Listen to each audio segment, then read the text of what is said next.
Hey, what's up, Raider Nation? I'm Chantel Chand, and the Raiders went for it in overtime with that 2-point conversion. They didn't get it done, but what blows my mind is that Tyler Lockett was open.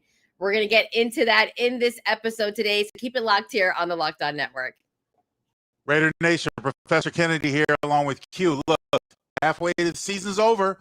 You got to make some changes. Didn't come out the way we wanted after the bye week, but we'll talk about what I'm hoping the Raiders do to get chances to maybe get a win sometime in the rest of the season. Run the ball, run the ball, run the ball. Still would like to see more of a commitment to the run game from Chip Kelly and the Raiders. We'll jump into that on the Raiders Squad. Raider Nation, it's time. This is the Raiders Squad. Everything Las Vegas Raiders every week. Covering all the big hits and game-changing plays from the Death Star in the way only the Locked On Podcast Network can. Commitment to excellence starts here. The Raiders Squad Show starts now. Hey, what's up, Raider Nation? Remember, if you like the content, make sure to hit that like and subscribe button. You can also follow us on our social media channels. You'll see in the description below the ways that you can connect with us. And remember, this is also an interactive show, so make sure if you're watching this on YouTube or even if you're listening to this, you can always hop on to our YouTube channel after, drop some comments, and we may be able to get to that in another episode, a later episode. But keep in mind, in the final segment, the fourth segment, Linc Q are going to be taking some of your questions and comments, so please drop them in the chat right now. Also, we do want to say we do appreciate you for continuing to help this channel and the show grow. So whether Locked On Raiders with Q is your first listen of the day and the Squad Show is your second listen of the day, we do appreciate you as well for continuing to support the channel and the show. Lots to get into in this episode. As I mentioned, Q and Linc are going to be answering some of your questions in that final segment, so make sure to keep those questions and comments coming. We do have to talk about whether or not Geno Smith is still going to be that guy after this game against Jacksonville. But if you look at the stats, if you just look at the stats, it looks pretty decent. So we're going to get into that, or maybe if there is a chance for it being AOC or Pickett time. But we're also going to be talking about the trade deadline. And guys, I think first, obviously, we have to break down what we saw this weekend. And the Raiders went for it. They went for the win, which I completely agree with after coming off of a bye week. But they weren't able to get it done. And what blew my mind was that Tyler Lockett was wide open. I thought they brought him in because of his chemistry with Geno, and he was wide open, and Geno did not look his way. Just your guys' thoughts and your takeaways first on that final play. And before we get to that, really quickly, today's episode is brought to you by FanDuel. Right now, new customers can bet just $5, and if your bet wins, you'll get $300 in bonus bets to use across the app. So we'll go with you first there, Linc. What were your thoughts on the Raiders going forward and Tyler Lockett being wide open?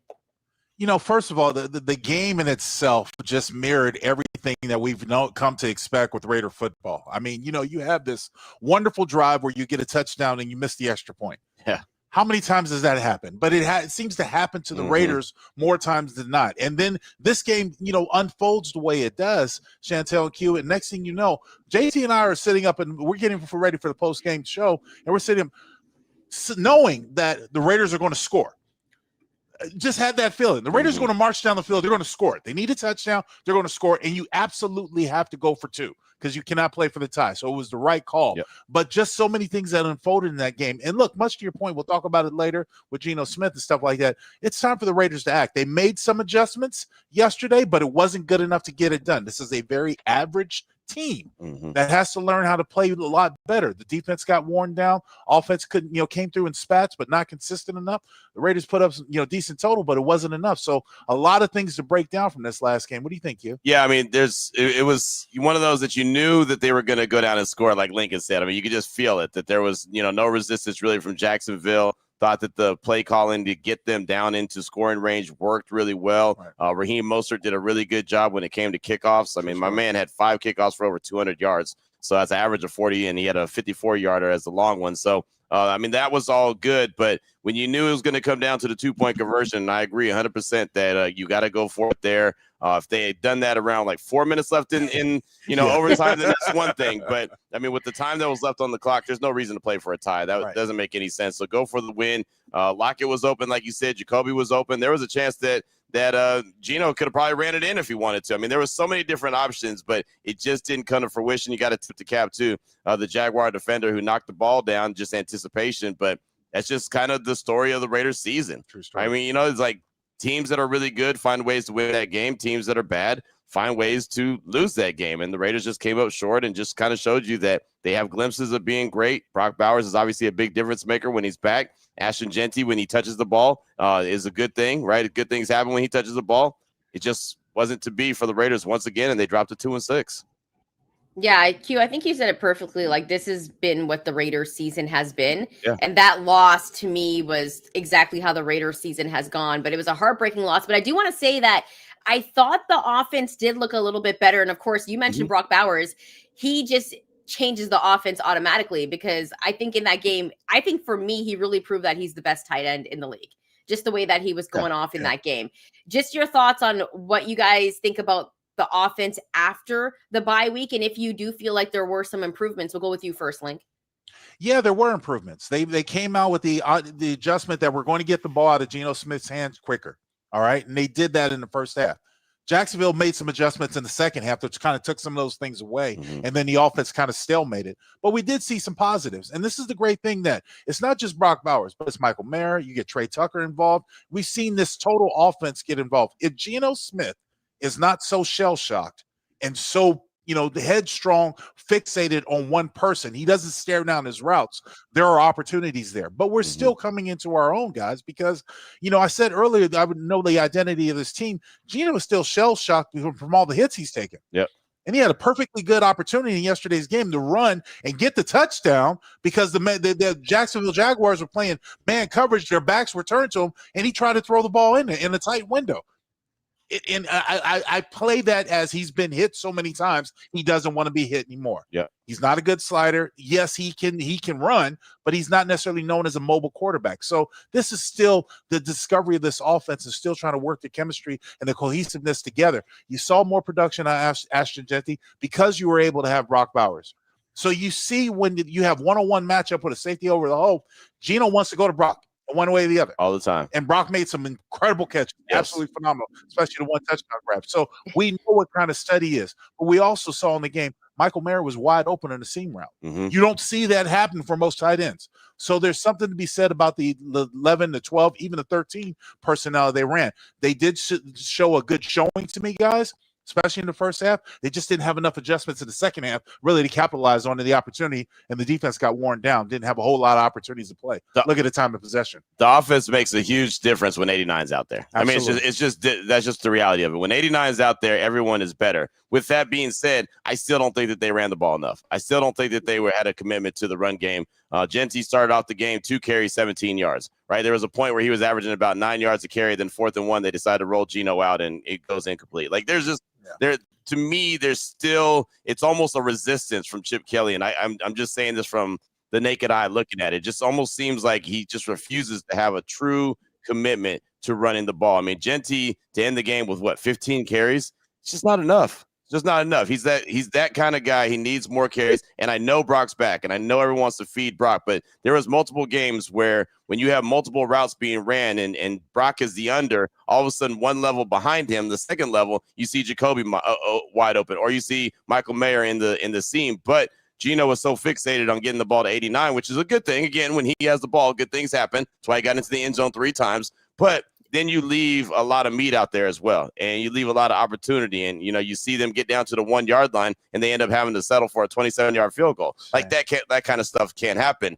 Lincoln's talked about it so many times. Short yardage, running the ball in short yardage is still a problem for the Raiders. And even Genty, as much as I want to see him get the rock, he's down there by the goal line. They get it to him, boom, push back for a yard. You know what I mean? And then immediately it's like, that's almost Chip's get out of jail pass. All right, that didn't work. Let's go do something else. Let's throw the ball. So they've still got to figure that out. Short yardage has been a problem, and true commitment to the run game still isn't there yet. Yeah, and it kind of bothers me because we've seen Genty have success. And even on that play when it was 4th and 1 and they decided, Geno's going to throw the ball there, even though they were getting stuffed, sometimes I just felt like I would die on a hill where I'd rather see Genty run the ball than Geno throw it. And I only say that because Geno threw it like close. I think he had 39 attempts. 39. And Ashton Genty, as you mentioned, had, what was it, 13? Like 15, 13. I think 15 carries. Yeah. Yep. Yeah. Okay. So 15 carries, and he also had a couple of receptions, 5 receptions as well. But that's not enough. Like, why is Geno throwing it close to 40 times, 39 times, sorry, and Ashton Genty's not getting the ball? And we kind of talked about this. There's only one ball. Linc always says that. Yeah. So, there was only going to be a few times where so many guys get the ball. But when Genty's having success, I feel like they kind of go away from that. Do you guys feel like that maybe Chip just doesn't want to commit to the run game because there has been no commitment? There's no trust. No trust, yeah. There's no trust because half the time it's either feast or famine. You see what you get. There are times where you have a tremendous breakout. The hole opens up magically. Oh my gosh, where have this been? And we saw it, yesterday's game. And then next thing you know, there's absolutely nothing there. Penetration, guys getting pushed back. This offensive line has not consistently won the line of scrimmage and controlled the line of scrimmage. There have been guys that are seeping in, getting penetration, getting in the backfield, making it hard for the running backs to cut, even once they first get the football. So there's no commitment to the run because there's no trust in the run. Yeah. Chip Kelly, in my opinion, believes that I have a quarterback who's accurate most of the time. Yes, he takes chances and throws it into double and triple coverage. We're sitting there pulling out my hair. I know I'm up there watching. Like, what are you doing? No, too many white shirts around. But at the same point, because you have this number of playmakers, you have your Brock Bowers, you have your Michael Mayer, you have your Trey Tucker, you have these guys coming in, even Ashton Genty coming out of the backfield. Yeah. There are things that you want to do to get the ball out of your quarterback's hands. I get it. You did that in the first half. You had success. You were able to move the ball. We still have things we have to work on with the short yardage and everything else, getting in the goal line, but we saw that you can move the ball. Now they make adjustments. Jacksonville makes adjustments. They're taking those short routes away. You see how you have the corners and the safeties that are playing up close to the line of scrimmage, taking those arrow and those flare routes away because you want to take the backs and those short routes out of it. And then you end up throwing a pick. Yeah. Come out in the second half and you throw a pick. You stare down a receiver. He's really covered, and you try to throw it to his outside shoulder. It comes up an interception. You can't have that. It's a distrust with the offense and everybody in the chemistry of this offense, especially with Geno Smith as well as Chip Kelly calling plays. Yeah, it's just that disconnect and that trust is definitely there, or that non-trust, I should say, is definitely there. It's a problem. You were right, Chantel. 13 carries for Genty and then 5 touches as well as far as receptions go. But again, good things happen when he touches the ball. So I just would like to see this offense continue to evolve. Obviously, that Geno is going to continue to go to Brock Bowers, but defenses are going to see that as well. They're going to know that, Jacoby Myers might be running wide open or Michael Mayer might be running wide open, but we could jump this route because he's going to go there. That's his security blanket. So we're going to start jumping that route, and that's how more turnover is going to happen. Right. It's just that simple. And so that's a problem, and that's something that Geno's got to get out of his head. And look, at this stage of the game, we're already going into, there's 9 weeks in the book, 8 games in the books. This is who Geno's going to be, right? There's I don't think there's also some magic drink that he's going to have this week. And it's going to be like, you know what? He's going to change the way he plays. This is what you're going to get. And it's funny. I can go all the way back to week 1 when he had that success against New England. He threw some passes that me and Lincoln were like, no. But then he completed, right? He threw in triple coverage, Jacoby Myers. I even asked Jacoby, he's like, I don't even know how that ball got through, but it did. And so I caught it, and so I ran with it. But when you have that success and you get away with stuff that you probably shouldn't have got away with, that makes you think you can keep doing it. And now it's like, oh, I can do that. I've had success with it. No, you had success with it once, right? And it was a bad decision then, right? And I remember Eric Allen saying that Charles Woodson, when he got one of his early interceptions in his career, he totally blew the play coverage, but it ended up in an interception. He took it to the house, and he was like, hey, it worked out just how it was supposed to. And he's like, no, young fella. Actually, you did the wrong thing, but it came out, the right way. And so sometimes that ends up playing in your head, and you think, oh, I can do that all the time. But these teams will burn you. You can't do it. What we need to be careful of, and I've seen it happen many times when I've seen a quarterback have multiple weapons on his team. If you get fixated on just 1 or 2 guys and you have guys running routes, they're not going to run routes full speed. Yep. They're not expecting the ball. Right. We can ill afford to have that happen. Everyone needs to run their routes and needs to run hard. The offensive line needs to block, whether it's coming up your hole or whatever. You need to block. You need to do it all the time. The guys need to run routes. Everybody is a viable option and should be a viable option in this offense. You can't get fixated. When you do, you become predictable. Yep. And we've seen that happen in the past. It's good to have Brock Bowers back, but he's not the end all of everything. We've got to find a way to get everyone else involved because you do have potentially good players, Mayer, Tucker, Jacoby Myers, if he's still with us, all this stuff that's happening, even Lockett. So there's a lot of work that has to be done. One question I definitely wanted to ask you guys, you mentioned 13 personnel, and that was something that they ran. That was something that the Rams also ran against Jacksonville last week. They had a lot of success, and the Raiders decided to do that as well. Do you think that we see more of 13 personnel as we move forward throughout the season, Q?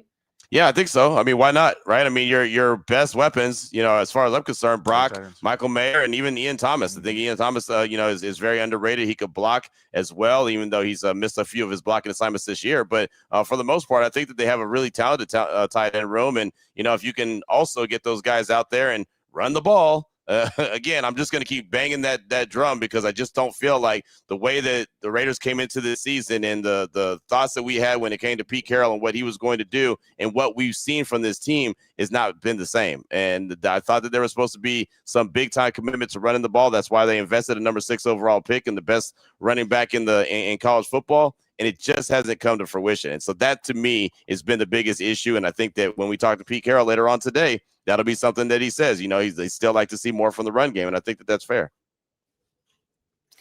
And here's another thing, too, that I wanted to ask you guys, because you talk about the run game. And as you know, if you run the ball, then you're also, managing it has to do with time management.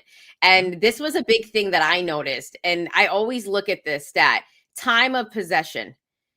Jacksonville had the ball for 42 minutes and 57 seconds of a game, whereas the Raiders had, just over 26 minutes. Right there, I can tell who won the game. Right? Time of possession is so important. Yeah.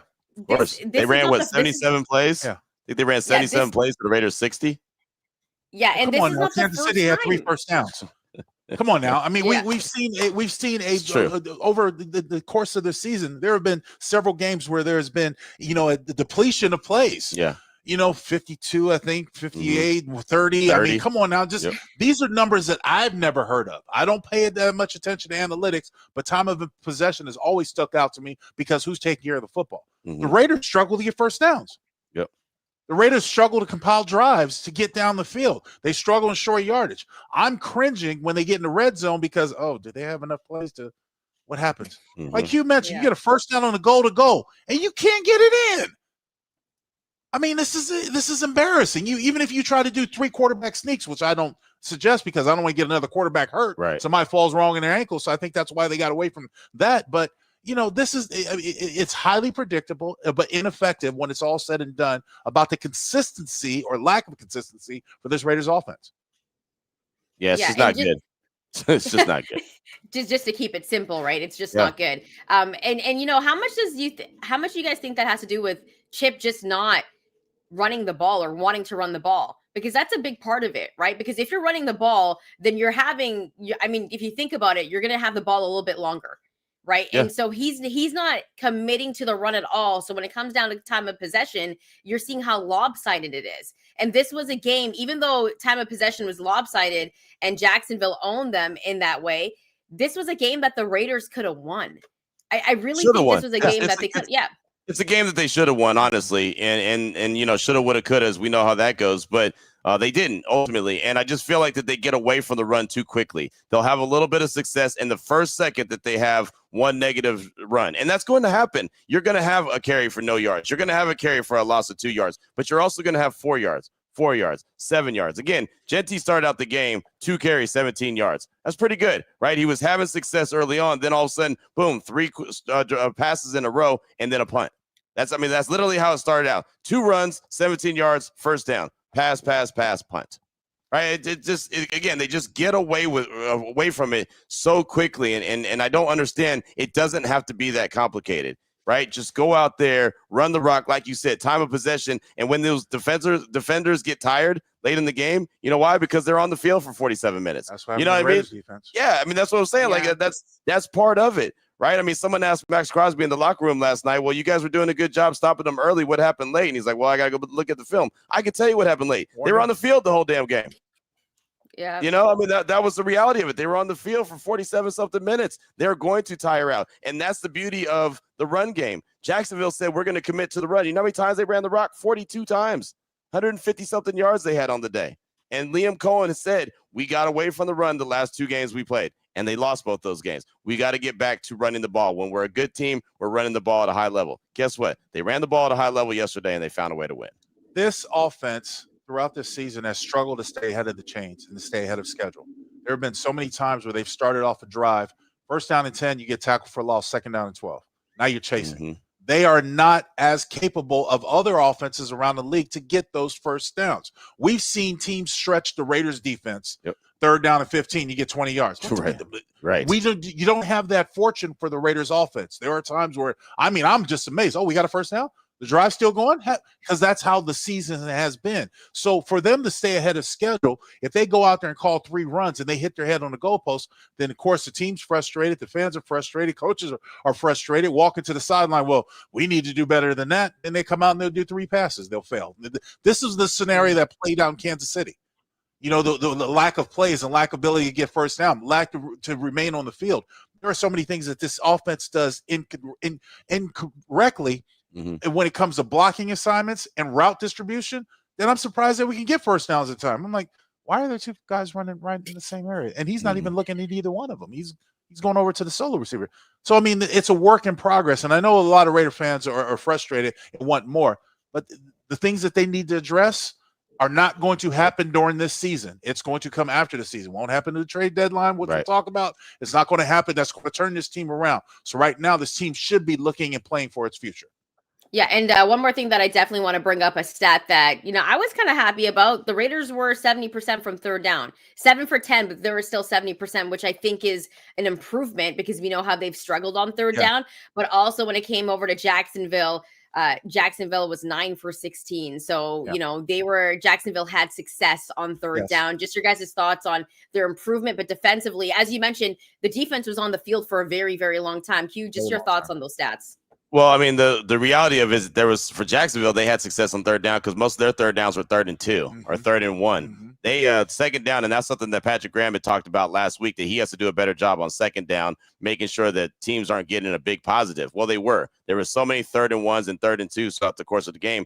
You should see, a team have plenty of success. And so that's the problem. The Raiders defense has to be better on second down as well, right? And so that's going to slow them down. But ultimately, even like Linc said, there was times 3rd and 15, 3rd and 18, and they're picking up 25 yards. It just ultimately is a problem. And they find a way. I'm not a big fan of the zone defense. I understand why they're playing it, but they just find ways to give up these big plays, and those are backbreakers. You think you're about to get off the field, and then you don't. And then that's a big momentum shift for the other team, and you saw what Jacksonville did with it. The greatest telltale sign to know when a defense is exhausted and tired, and when guys don't wrap up.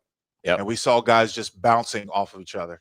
Yesterday we saw Adam Butler try to lay a hit on the receiver after they caught the ball. He ended up running for another 20 yards. Mm-hmm. You've got to wrap up, but that's a sure sign of fatigue. And that's when the offense has to do their part by maintaining and staying on the field. This is a complementary game. When the special teams have failed this season, we struggled. And the special teams, has struggled yesterday. They struggled as well. So, when the defense, obviously, which was our identity coming into the season, which we look forward to, if they're out there for a prolonged period of time, they're going to struggle. Offense's inability to score touchdowns and get first downs, to complement with 7s instead of 3s, caused this team to struggle. That's where we are at this position with only 2 wins. Yeah, and if Daniel Carlson hits that extra point, this might be a little bit of a different story. Absolutely. We've talked about. We've talked about. As soon as he missed. Yeah, that's exactly right. As soon as right. he missed, I said that's going to come back to get him later. It. That's what I said. The same thing too. Yep. Yeah, and special teams has struggled this season, and we've kind of seen that throughout the season. But we've also seen Geno. If you take a look at his stats, guys, as I said, you would probably think, not a bad game. We're going to get into that in the next segment. So keep it locked here on the Locked On Network. You're watching or listening to the Raider Squad Show.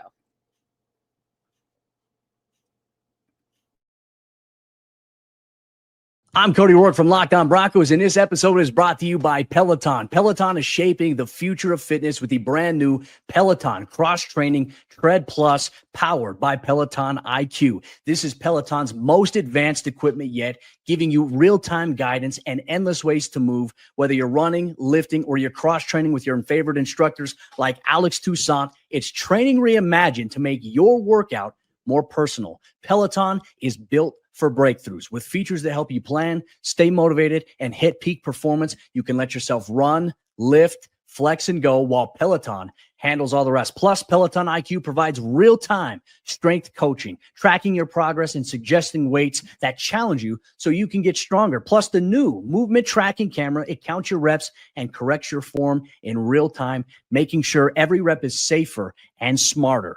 So let yourself run, lift, flex, push, and go. Explore the new Peloton cross-training Tread Plus at onepeloton.com. Welcome back, Raider Nation. Remember, if you like the content, hit that like and subscribe button. You can also follow us on our social media channels. You'll see in the description below the ways that you can connect with us. And in the final segment, drop your questions for Q and Linc. It can be about the game. It can be about the trade deadline, anything. And the guys will be answering some of your questions. And before we get into the next segment, I just want to say, I do remember this. Happy birthday, Q Myers, because it's Q's birthday today. I remember it's before the trade deadline. Yeah, so everyone. My little sister, I'm proud of you, man. That's all right. You're my little brother. I got a little sister with the same birthday. There you go. All right, exactly. Here we go. Exactly. Happy birthday, Q. So everyone drop your happy birthdays for Q in the comments right there. Q does a great job, obviously, covering the Raiders. But of course, everyone really appreciates you, Q, for everything that you do. You deliver the best content all the time. And you're the hardest working man in the business, I must say. Just working on your birthday right now. That is right? true. Like, all that is stuff, true. all that other stuff was BS, but he does That work is true. I agree with you there. Yes. Yes. But happy birthday, bro. Hardest working man. I don't know how he does that. I mean, people want to take their birthday off. Q does not take any days off. It does not matter. Q's always here. So another guy. Yeah, Q needs to forget all that other stuff. Facts. But he does work I hard. agree with that last question. Yes. Exactly. That was funny. Oh my goodness, that was hilarious. Thank you. That was awesome. All right, guys. We know Q knows ball. So we'll go with you on this first, Q, because it's your birthday. Another guy that does work hard is Geno Smith. Like, we know that he puts in the work, but sometimes it just doesn't translate onto the field. And this is a tiring conversation because we've had it so much, but we need to continue to have it because the Raiders are 2-6.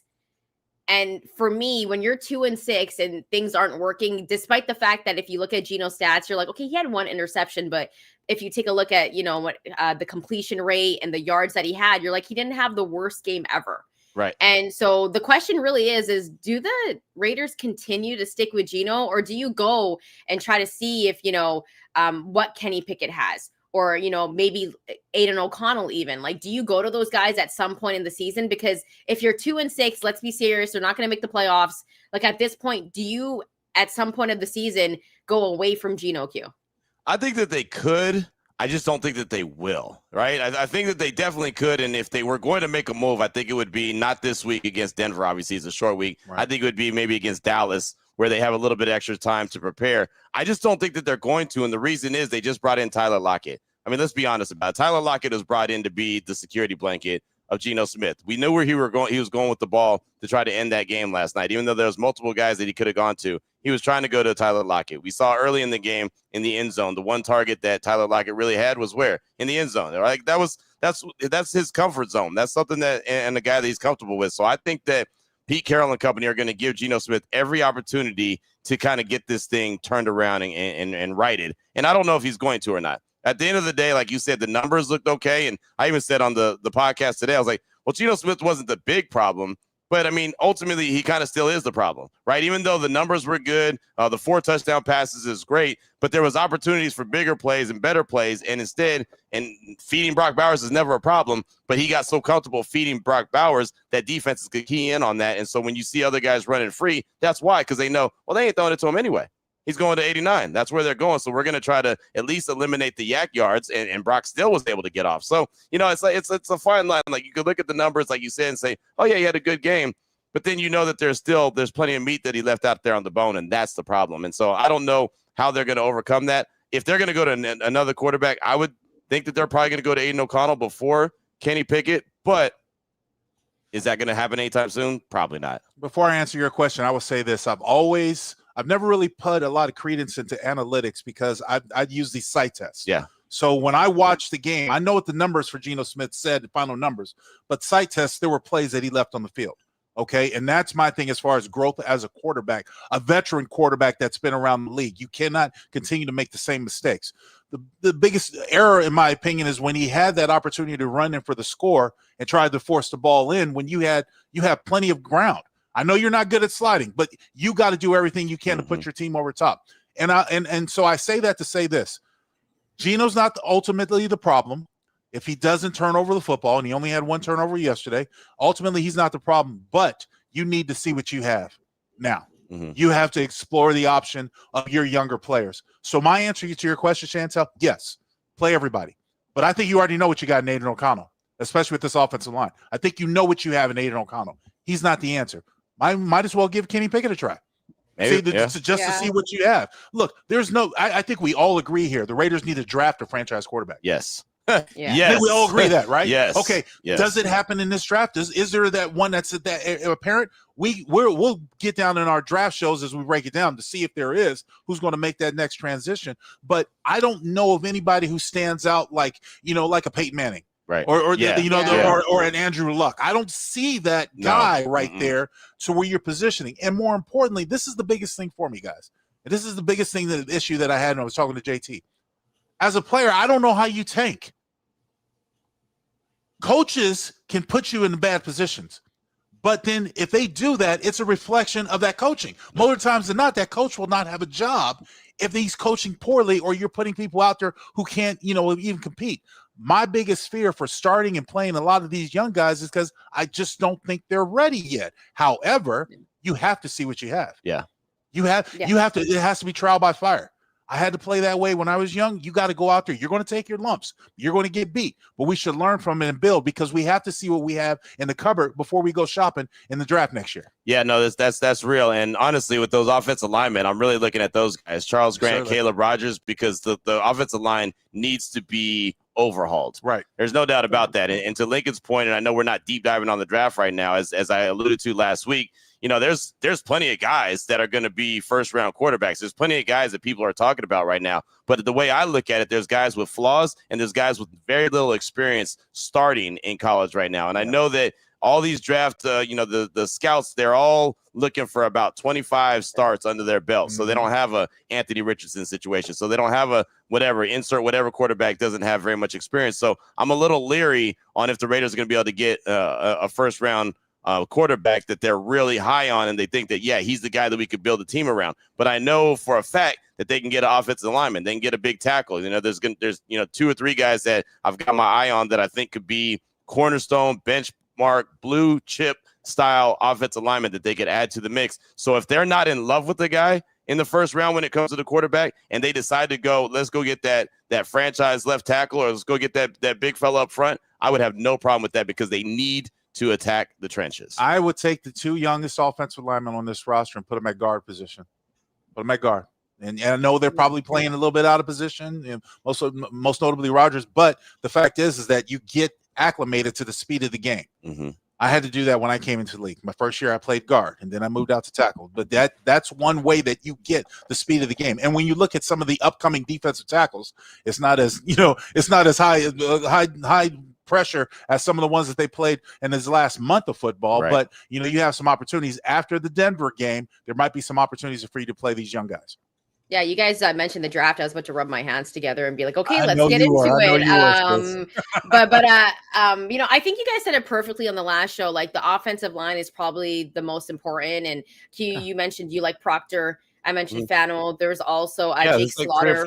Mm-hmm. Yeah, Jake Slaughter from Florida, who's a solid center as well. Because whether you like Meredith or not, there's guys that you can put on this O line, but I don't think there is that clear cut quarterback yet. I think there's still a lot of questions, and we're gonna find that out. But hopefully, the Raiders too get their franchise quarterback. You mentioned coaching, and I want to get into this conversation, guys, because I really think Chip Kelly has had an underwhelming season. And coming into the season, it was like he's going to be very creative. He's going to do a lot. They used 13 personnel last night, which I was digging.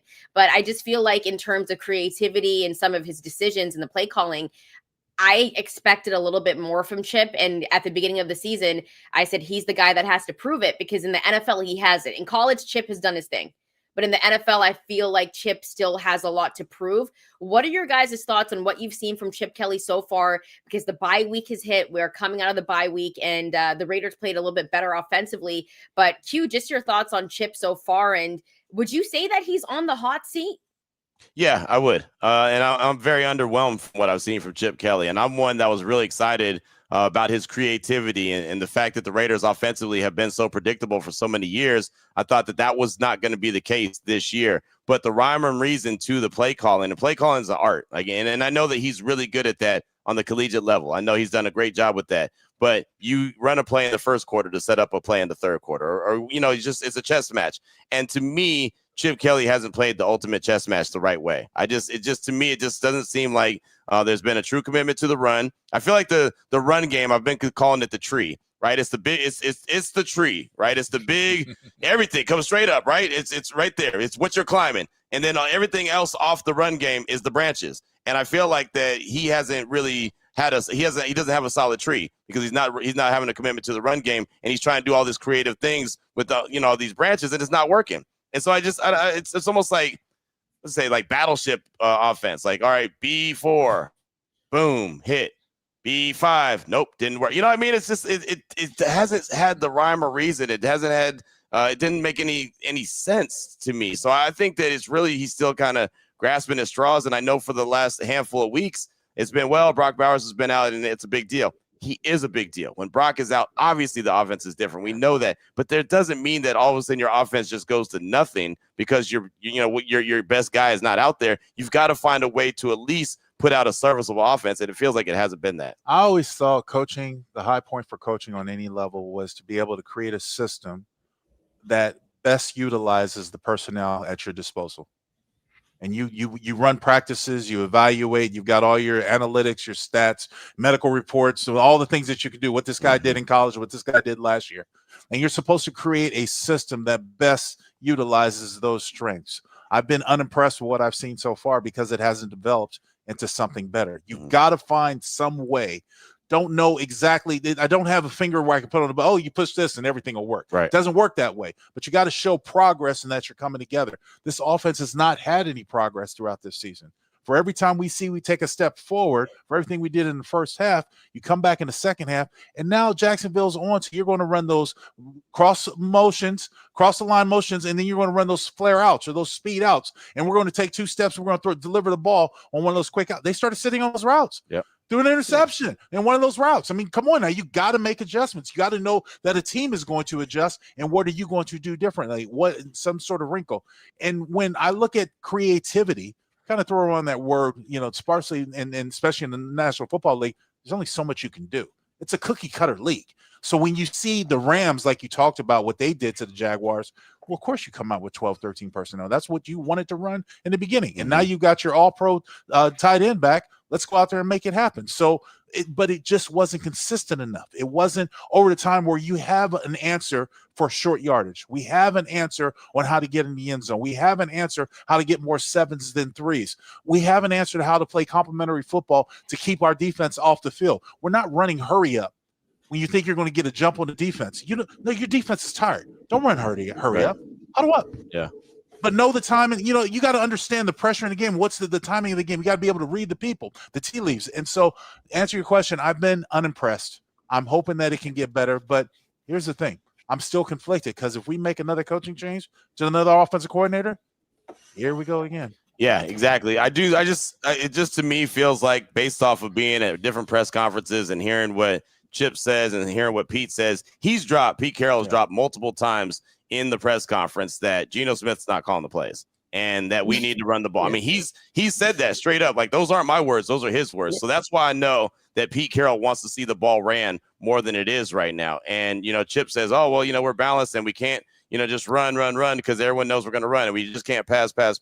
But right now they're not doing anything really consistently well, right? And what they did consistently well yesterday was get the ball to Brock Bowers, which, again, is great. That's fantastic. He had 12 catches, went over 100 yards, had 3 touchdowns, and made some incredible catches. Like, moments, like, damn, how do you do that? Right. I mean, he's really sticking good. But at the same time, you have to be able to get other guys involved. If you don't get other guys involved, like Lincoln said, they're going to sit on that route. Even if he makes the catch, they're going to wrap up immediately. Other guys are going to run free, and then other guys are going to stop going full speed because they know they're not getting the ball anyway. I used to see that when I was covering Baylor. Right, they would have the play sheet. They'd have, look over to the sideline. They put up the card. It was orange. Oh, okay, that means Corey Coleman's going to get the ball. So the other guys at the line of scrimmage, they wouldn't even leave the line of scrimmage. They'd move their hands like this, like they were running, but they weren't going anywhere. Oh, the ball ain't coming our way. We're good.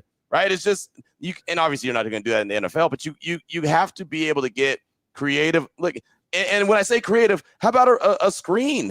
How about a screen pass? Yeah. That's football 101. The Raiders just don't do it.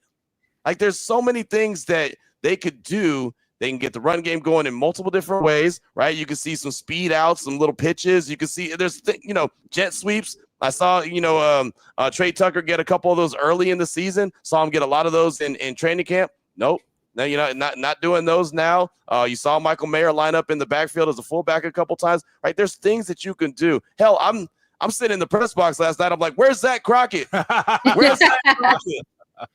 Where's Lincoln? Put Lincoln on the line and get Zach Crockett to run right up his backside. And guess what? He'll be in the end zone like this. Throwing it up. You already know. Yeah, no doubt. It's ridiculous. No doubt. There were two separate occasions yesterday where the Jaguars bracketed Brock Bowers. And on one of those occasions, Geno still tried to throw it in there. Yeah. I'm like, dude, cannot do that. I mean, and it was fortunate that Brock was able to come up with the play. It was a very accurate throw, and he was able to come up with the play. But still, for that great catch that Brock had in the end zone and all the things that we've seen that young man do, I've been impressed with him. Mm-hmm. Obviously, Michael Mayer, been impressed with the way he's come on, and I know that the trade deadline is big. Yeah, we'll talk about it, but I just don't know how operative the Raiders can be. Yep. During the trade period. I mean, really, are they buyers or sellers? We always use those words. Mm-hmm. Are they buyers or sellers? I just don't know how much you can be because they have to see what they have. They have to see what they've got. They got to see what they've drafted. They've got to see the players they have on their roster before they say, okay, definitely need to compile this shopping list. I need to get a quarterback, a left tackle, which is all the things we know they need. Right. But what do you have in the cupboard until you go out there? And Linc just set that up for our next segment. So in the next segment, he's a pro. Yes, exactly. That I didn't even have to tease it. Linc did my job there. So that's what we're going to be talking about. Dreamwork. Yeah, that's what we're going to be talking about on the next segment, Raider Nations. And remember to keep your comments and questions coming in the chat because Q and Linc in that final segment will be answering some of your questions, taking some of your comments, and we'll try to get to a couple before the show ends. So coming up on the next break, as Linc said, the trade deadline, we're going to get into that. So keep it locked here on the Locked On Network. You're watching or listening to the Raider Squad Show. When the opening whistle blows on a new repair, get your crew moving forward with Supply House. Order today and see parts on your doorstep tomorrow. Over 2,800,000 plumbing, HVAC, and electrical items from the most trusted brands in the business. The real-time inventory and honest lead times keep you from punting projects, while their industry-leading customer service always has your blind side covered. Need parts fast for a project? Supply House has next day delivery. Talk about a game changer. Join the free Trade Master program today and score serious perks like priority shipping, lower prices, and dedicated support line. Visit supplyhouse.com to sign up for free and use the promo code SHNFL5 for 5% off your first order. That's supplyhouse.com. Real people, real service.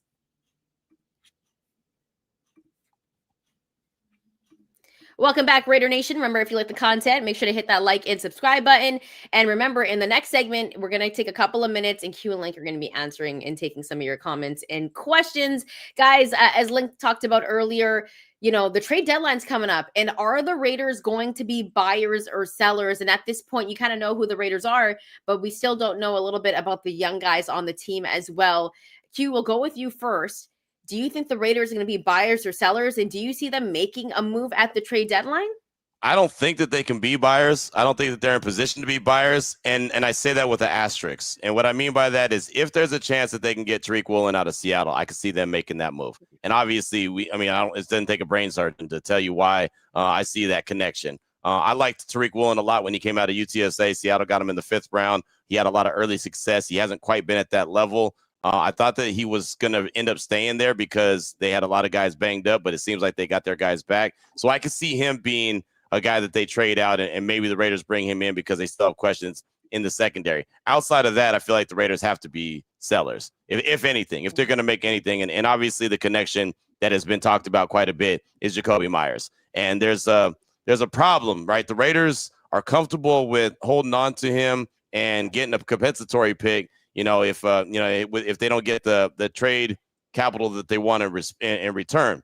The problem with that is they've got a lot of money in salary cap space next year, a lot. And we obviously know that they need a lot of talent on this team. So they're going to be big spenders in free agency next year. Well, the compensatory situation is a math problem. So, you basically are rewarded based off of how much you spend and how much you lose. Well, if they go out and spend as much as I anticipate them spending on some big time, free agents. There you go. Get that notepad and get it down. Math problem. And if they spend a lot of money like I anticipate, and then they lose Jakobi, then he might end up walking for basically nothing because the math doesn't math. So, I mean, again, it's a math formula. I'm not a math guy, but I could tell you that that's the problem that they have. So they might end up getting into a position where a team knows, hey, I know they want a day 2 pick for Jakobi. We're going to give him a day 3, and they're going to take it because they don't have too many options. So, unfortunately, I feel like that's probably the move that's going to happen is that Jakobi Meyers is going to get traded. For me, selfishly, I don't want to see him traded. I think he's a hell of a player. I think he's a hell of a leader in that locker room, but I get it. It's a business, and at the end of the day, you have to, do what's best for your team to try to build it for the future. So that's where I'm looking at. There could be a couple other guys, but obviously the one that's talked about the most is Jakobi. The Raiders don't really have the collateral to be sellers, to be honest. You can't afford to give away one of your best players. Who are the players you're talking about? You're talking about Max Crosby, you're talking about Jakobi Meyers, 2 of your better players. The Raiders are not in a position where if you give away these players, no matter what the outcome is, you're not going to get like 3 first-round picks. But you don't give up Max Crosby because he's your strength. He's your identity. And so there will be a lot of players that a lot of people are like, oh, well, part ways with them. Let's just get the capital. Well, again, there's not that surefire person that you're seeing in the draft come available to be like, oh, we got to have him. Right. I got to have Q Myers. You got to have him. And we're going to do whatever we can to position. Actually, don't let it go to you. But the thing is that they need so much help in so many other places. They really can't afford to be sellers. They really can't afford to be buyers. Right. They've got a team that's really packed with, play for contracts. With 1 year terms, 2 year terms to see what they have. And you're trying to build a team. We have undergone the sort of what we have undergone the rebuilding phase for quite some time now. You're not going to release any more coaches. You're always rebuilding. You got to start somewhere. That's why I say play the younger guys, see what you have as far as evaluation. And if it doesn't come back that you like them, then you address it. But I see them being more prominent in free agency because of the cap space and what they can do in the draft. Yeah, they have the second amount of salary cap space next year. Like they're well over $100-something million. So they're going to be very, very active in free agency. And you know how that is. That's a crapshoot, right? Yep. A lot of these guys are free agents for a reason, right? Everyone got excited. I did a backflip, and I'm not a gymnast. I did a backflip when they landed Christian Wilkins. See how that worked out. 5 games, foot, didn't you? Yeah, I think I'm still on the IR from that. A couple of guys that I think could be moved, and I don't think that the Raiders have to go out and move them, but you think about capital and who they could move, and I agree with Linc. I don't think you trade Crosby, Genty, or Bowers. Those 3 are off, right? Like we need to keep them. But I think guys like maybe an Adam Butler, who's a veteran, right? He's like 31 years old. He can probably bring some value to a team that is a contender, or even like a Malcolm Koonce, who I feel like hasn't really performed as well as we thought he would coming off a very serious injury, or even a Tyree Wilson, right? And Tyree has been a guy that I think we've seen improvement this year. But other than that, like, is there any other guys that you think could be moved? And what are your thoughts on those 3 names? Well, those 3 names, I mean, no disrespect, I think Adam Butler's probably been the most productive out of all of those. I mean, I don't even think I think it's a no doubt about it. He's been productive. The other guys, what have they produced? Like, what is Malcolm Koonce in reality? What would he really get in return for him right now? What does he have? 1 sack on the season? Yeah. I mean, it's tough. You know what I mean? Like, what's he going to get? A 6th or 7th round pick? Okay. You know what I mean? Like, you can have him or not. And Tyree, I mean, this is a former 1st round pick. He obviously has not lived up to his billing. They could probably get a fourth or fifth round pick for him, maybe. Right. I mean, you're not going to get very much return on investment. That's for sure. So it goes back to the point of Lincoln saying, can you really afford to trade off these players? I mean, you're already struggling without them. And if you start trading off all these players, then you're telling the rest of the locker room, hey, by the way, we're done. We're done. Now we're just it's audition mode, which, look, we all are talking about it anyway. But, you don't want to send that message to the guys in the locker room. So it's one of those fine lines. Is the juice worth the squeeze? That's the question that you have to ask. There's a couple of guys that could get some value. Obviously, Max, but he's off he's right. Not, that's not happening. Brock's not happening. Genty's not happening. But, I've said it before. I know nobody likes it. There's an outside chance that maybe JPJ is moved, right? And I think it's a bad decision. I really do. But because there obviously is some kind of disconnect, maybe there's that. Eric Stokes, he's had a really good season. Even though it's been quiet, he's had a really good season as a corner. It's supposed to be quiet. So, yeah, that's a good point. That's a good point. Maybe a team that needs a corner is like, hey, you know what? That Eric Stokes guy is playing at a high level. Again, I think that the Raiders, that might be a guy that you look to keep and bring back, right? Because he's been playing at such a good level. I think Eric Stokes has done really well for the team, a former first-round pick. But it all depends on how they're feeling about the direction of the team, what they need, and what they think they can get in return. So there's a couple guys that I can see them taking calls on, but ultimately, I really don't feel like that they're going to make any moves unless it happens to be, like I said, Jacoby Myers. I like Ashton Genty. I think the future looks bright with him in a Raider uniform, but I did not like the fact they gave up on Josh Jacobs. I did not like the fact they gave up on Nate Hobbs. I did not like they gave up on a lot of players that have come through this place, through these doors, and just never really took off or really never had that year. Malcolm Kuntz, on the heels of having 8 sacks, blows out his knees, down for a year. We're still trying to figure out where he is. Tyree Wilson, former first-round pick. Can't keep giving up first-round picks if you plan on building something. Yep. I know they don't have the value, and I understand that, but we need to get more production out of the guys that we have. And rather than just shipping them off and finding that they are productive elsewhere. Right. Yeah. So that's what JPJ would be. Absolutely. I guarantee, right? If they were to trade Without a doubt. Wouldn't he end up going and being like all pro? Yeah, exactly. Choking people left and right. Right. Yep. That would be Raiders true through and through. Like, that guy all of a sudden becomes a Hall of Famer the minute that they trade him. Exactly. And here's the thing. Like, I think, I don't know what's going on there with JPJ, but like you said, Q, the right word is disconnect. And I don't know how much they value JPJ, where it's like, what would they give him up for? Would they give him up for like a fifth? Because I think we would think he'd be like a second or third round pick. Like, he was a first round talent coming into first round talent. Yeah. The biggest knock was the concussions and the head issues. That was the biggest knock. That's how he fell from first round to the second round when the Raiders got him. Yeah. He's still a good player. Yeah, he is. And he's one of the best offensive linemen the Raiders have, minus Colton Miller. The Raiders need offensive line people, not less. And honestly, he's got the most nasty on the offensive line out of anybody, right? Even though Colton is very sound with his technique, he's not that MIM. He's not that mauler in the middle, right? He's not that mauler dude. He's good. He's solid. But JPJ is that guy where you could build around and say, you know what, the identity of our offensive line is going to be that dude. You could do that with him.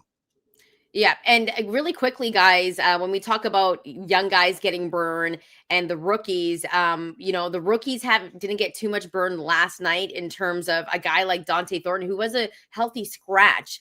Any information on what's going on there, Q? Because I feel like we should have been seeing more of Dante Thornton coming out of, training camp. We were hearing so much about him, but he's not getting a lot of playing time in a healthy scratch yesterday.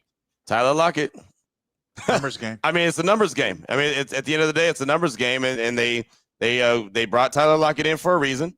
They made him Geno's security blanket, and so he's going to be up on the 53-man roster. He's going to be one that's on a game day roster, and so somebody's got to take the hit. And so Thornton on Sunday took the hit, and that's unfortunate, but that's just how it's going to be when you bring in another guy.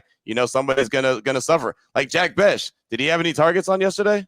Right. I mean, it's just the young guys aren't really getting any burn.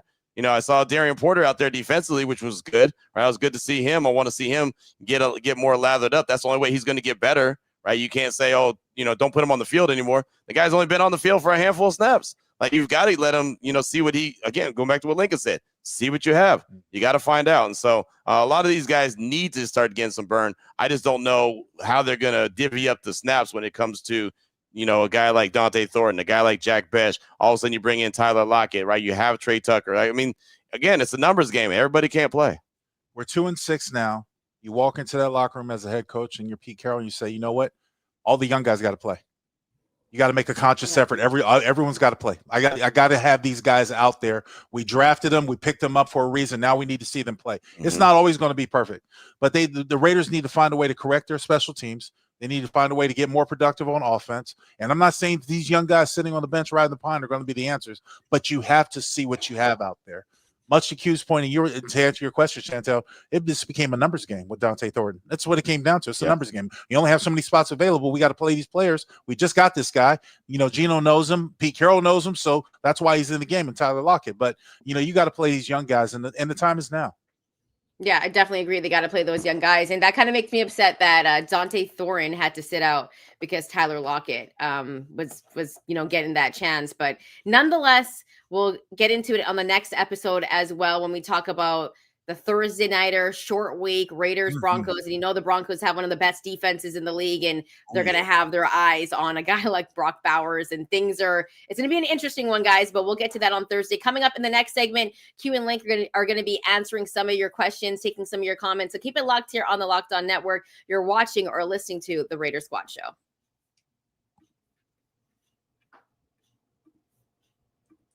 The NBA is back, and there's no better place to get in on the action than FanDuel, the official sports betting partner of the NBA.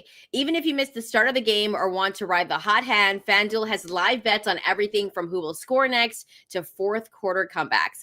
Plus, you can even combine your live bets into a same-game parlay for a shot at a bigger payout. It keeps every game exciting, especially when your team's making that late push. Right now, FanDuel is giving new customers $300 in bonus bets when your first $5 bet wins. So head to FanDuel.com to sign up and play your game with FanDuel, the official sports betting partner of the NBA.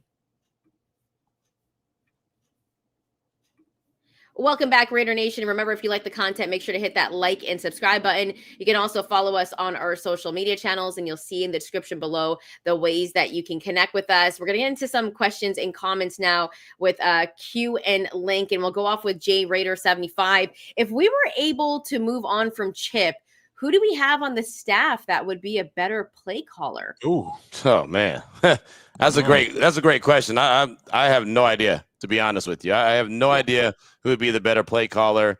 Chip Kelly is the guy that's the $6 million a year man, right? So he was the guy that I was expecting to really be able to put a good thumbprint on this offense and really make it look good and creative. And it just hasn't been that. I don't know. They probably go outside the building, to be honest, and bring in someone that Pete Carroll's more comfortable with. I wish I knew. I don't have an answer to the question. There's not been any consistency, so I don't even know what you build off of. Right. For what you have in hiring them from within. I mean, what do you build off of? What do you keep going? Because it's not like they're missing anything. It just incomplete. Can't play. Right. Yeah. Let's go over to Anthony Moreno, who says, how much do you think the lack of the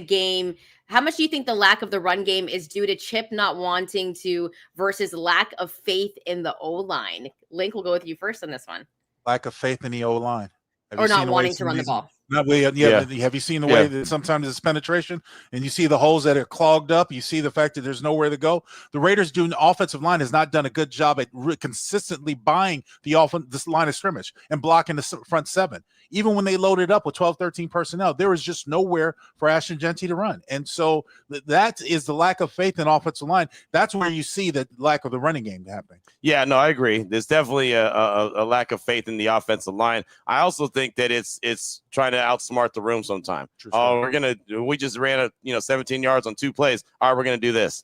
And they're not going to see it coming. I think that sometimes these coaches outthink themselves, right? They get too cute at times. Sometimes you just got to use the KISS method. Keep it simple, stupid, right? I mean, that's just what you got to do at times. And I don't think that they do that enough. I think that they try to outthink themselves, and they end up just hurting themselves in the long run.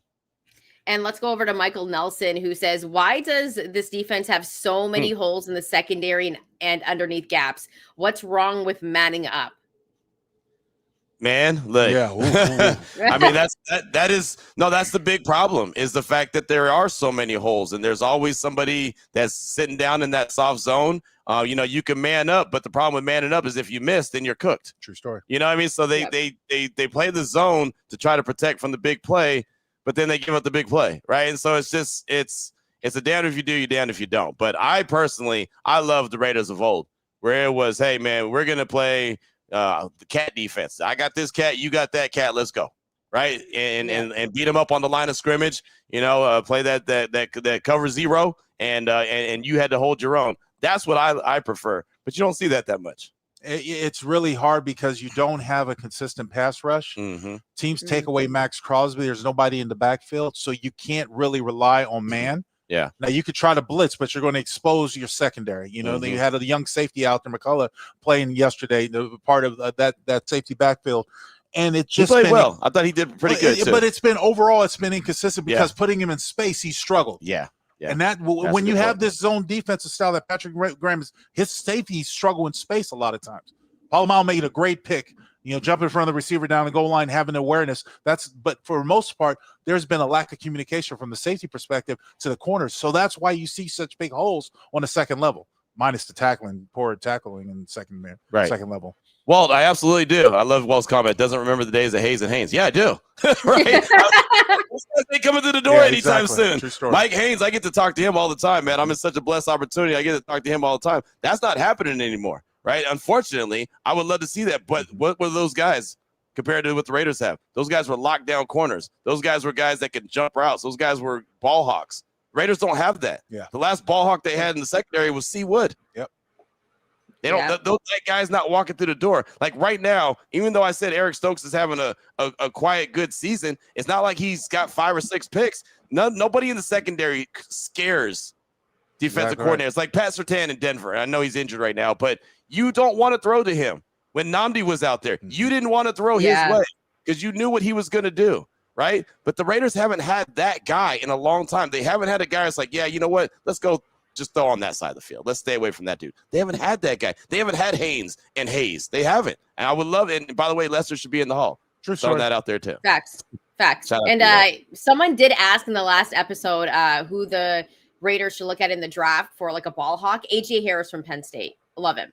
He's physical, and I think he's a solid guy. But we don't know what the Raiders are going to do in the draft. Maybe that's something we do later on in the season, at the end of the season. But nonetheless, thanks so much for rocking out with us this morning, Raider Nation. We'll be back on Thursday. And remember, it's a short week, so the Raiders play the Broncos. We'll be previewing that game. We'll be back Thursday, 7:30 a.m. Pacific time, 10:30 a.m. Eastern time. Thanks so much for rocking out with us. And we'll end with Isaiah saying happy birthday, brother, to Q, because it is Q's birthday. So drop your birthday wishes for Q in the chat. We'll be able to take a look and maybe read some comments in the next episode. Thanks so much, Raider Nation. We'll be back on Thursday, and get ready for that preview against the Raiders' division rivals, the Broncos. That's coming up next on Thursday. We'll see you then, Raider Nation. Happy birthday, bro. Appreciate you. Happy birthday. Let's work. That's right. Yeah, exactly. Go to work. Shut up.